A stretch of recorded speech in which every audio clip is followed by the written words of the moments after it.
Alright, so this video is going to be the first battle of the DPP draft tournament, and my first opponent is Free Day. Looking at this entire battle pool, I'm already at a disadvantage. I have to go up against Free Day in this video. Heatran, Suicune, Shaman, Nidoking, Fortress, Mismagius, Honchkrow, and Shelgon. I don't have a single grass type, so Suicune is already going to be a problem against me. In this video, I will show you what happened during the battle against me and Free Day. And then after that battle, there's going to be an analysis video at the end where the person that actually made the DPP draft league will explain the pool and how it went. The second part of the video is going to be part of the live stream that they do every single day. If you do want to see them go over every single battle, then you can head on over to their official YouTube channel. The link will be in the description down below. And if you actually want to be a part of the DPP community and get notified for the next tournament, you could join the Discord in the description down below. And without further ado, here is my first battle. No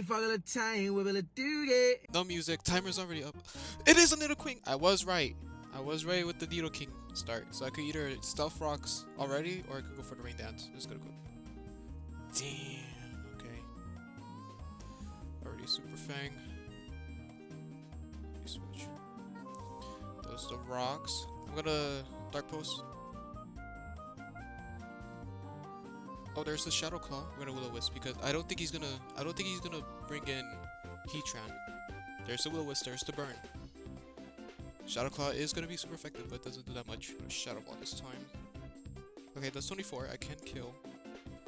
Doesn't matter. Heatran, there's the Tran. So what am I gonna do here? It's not the doll, right? Okay, hold up. Hidden Power Ground! Hidden Power Ground! It's gonna work. Okay, I just set up Stealth Rocks, right? Doesn't matter, right? It's gonna hit the Shadow Ball. I live. I'm goated. I resist Ghost if I go in Weavile. Let's just go Weavile. I resist it. You're gonna switch! D-Wave, okay. Oh, if we're going down together, bruh. We're going down together. Ooh, interesting. And I can't Toxic a Steel type Pokemon, so this is a very weird position. Yeah, I did not plan for you. Blow up. He's setting up the spikes. I want to bring out the Mage. Yes, sir. Are you going to switch to Heatran? Because what you did before, when I set out Mismagius, you switched out to Heatran. Blow me up, bro. Blow me up. Do it. Yep, there's the Heatran. Okay, there you go. Are we gonna do the Tango again? Because when you send out Heatran, you Shadow Ball. Or do I sacrifice? I think I should sacrifice. Yeah. Oh, your choice. He's choice. Damn, I think I lose. Already. Incredible. I lost already. That was such a bad play by me. Like, oh, I already lost. Should we cut to the end? It's a shiny Suicune! There's a sub. He's setting up. Yep. I knew it was coming. Yeah, hidden power crit. And then he's gonna do the same thing again. I can't do nothing. Let me help you up with the rain. That was devastation. Hopefully my two opponents don't see this, because they're gonna see, wow, this guy really sucks. So we do see on the left Joshua Gamesay, on the right Free Day. Free Day is quite a solid old gym player. He's done really well in a lot of ADV tours and most DPP things I've seen him in. He's done pretty well. Just a very solid player. And Joshua, again, like as I say a lot, I don't know him, but it doesn't mean he can't win this. Definitely upset potential. So looking at the matchup, Free Day Suicune is bonkers here. Joshua has like nothing for us, like trying to boom line a couple times, which is easier said than done. Like I will admit, Joshua's team, like just looking at it, did not respect Suicune in drafting, which I think you have to respect Suicune in drafting. Suicune and Raikou are two Pokemon that in drafting, like you have to make sure you have an answer to them, or they can just run away with the game. And I'm really worried about Suicune just running away with the game here. The Infernape is pretty good though on Joshua's side. Suicune's obviously the only thing I can really take it on, and Suicune doesn't want to take too much damage early. So that's something. Kingdrake looks pretty good. Like you have Shaman, you have Suicune, but either of them want to take Specs Dracos, especially Suicune, because Suicune would be forced to rest. Shaman can Synth, but if it's in the rain already, then Shaman can't really stay, but it'll be forced to rest, Nature, Current, switch out. So Kingdrake and Fairy both are pretty good offensive matchups here, I will say. Free Day's Heatran is quite scary. Nothing really switches into it outside of like Claydol, but Claydol has no recovery, and Magma Thunderstorm, probably 2 KO, so it's higher base power in this generation. It's kind of interesting. There's a Mismag mirror. I do think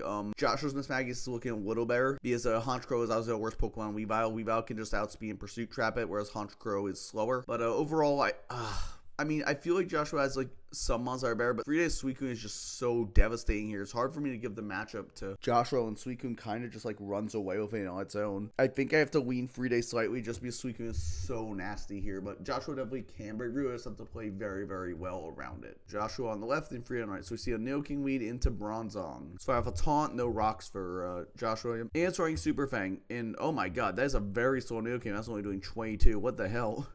That's like a Fizz-Dep Nidoking to take on Infernape.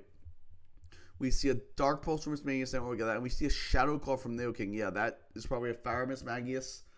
And also like a not very offensive Nidoking. I guess it's showing Shadow Claw in the last slot to hit, because this thing's immune to Super Fang. This thing is super fat, but Nidoking is going to go down here. Unless he preserves it, which he does. He goes hard out to the Heatran. It's a free Heatran switch, only taking 13 there. And in comes Claydol, so only real switch in, but Flamebrow's going to do a ton. Yeah, that is specs as hell. Oh my god. It does not 2-hit KO though after rocks with the lefties. But then we see an HP ground from Claydol. Okay, obviously like should run Earth Power. No, it's HP ground. We saw the Levitate proc. It is Hand Power ground. Obviously that is unfortunate. I mean, Earth Power would have been better. We'll see if it matters, but yeah, obviously that is kind of embarrassing because the HP ground is not great here. Claydol is gonna get up the rocks. In comes Weavile on the move from Mismagius. Mismagius gets Shallow Ball, do about a quarter. Weavile's got Pursuit, but Mismagius is Colbur. Is it Will-O-Wisp or is it HP Fighting? Or it's Thunder Wave, so this Weavile's pretty much crippled now. Mismagius is gonna switch. Weavile gets fully paralyzed. Fortress comes in and out comes Bronzong. So Fortress can continue getting up hazards. It's gonna spike here. Second spike as Bronzong clicks Rain Dance. So Joshua is gonna be going into Kingdra at some point. It's his only real play. Gyro Ball quick, but that's gonna do nothing. Fortress is even slower than well, I guess this Fortress is faster than the Bronzong, but still gonna do nothing. Yeah, it's not even out doing the leftovers. I feel like you have to try and go hard Kingdra because you're just wasting your turns. He gets the rocks back up. Bug Bite's gonna do nothing because Fortress is, really weak, but we do go Mismag to block the spin, but like you just wasted all your rain turns and took chip on Zong for nothing. Anyway, Shallow Ball's gonna bounce off Heatran. Does have HP ground, but it reveals to be Scarf Heatran actually. It wasn't even specs. I just did that much to Claydol earlier. And the second flavor with the Scarf is going to knock out the Claydol. I don't really get that play. I feel like you knew it was Scarf out spin Mismagius. In comes Infernape, and out goes Heatran into Suicune. Infernape's gonna U-turn, but it's taking so much from hazards. It can only come in one more time. Bronzong's gonna come in, but this Suicune could just start staying up. Yeah, it's gonna sub here. Bronzong's gonna Toxic, but this might just be the end of the game. And then Bronzong's gonna be solo. Bronzong can't do anything. Yes, Suicune's just gonna 2-hit KO with Surf here. Rain Dance just boosting the Surf even further, so it really kills the Bronzong. As I said, that matchup, this Suicune was pretty much unstoppable. I really like Freya's Peppermint though. The Colbur Mismag always makes sense. It's a Weavile. There's a cool Nidoking lead. I really like the idea with Shallow Claw to hit like stuff like Claydol and Mismag pretty hard. Super Fang to wear down Bronzong. And then you still have Taunt, so stuff like Zong and Claydol can't get up hazards. Maybe even, it looks pretty bulky, so I don't think it's speed time with Kingdra, but if it was, it could try and taunt before Kingdra can Rain Dance or Dragon Dance if Kingdra leads. I mean, there was nothing he could do about Sub-Suicune. Like, he had really no kind of play around Sub-Suicune, say, booming on it. But even once he booms on it, like, what does he do after? Nothing. So, yeah, very dominant 6-0 win for Free But, I mean, Suicune probably always won even if it was his last Mon versus a full team. So, yeah, that's how it is.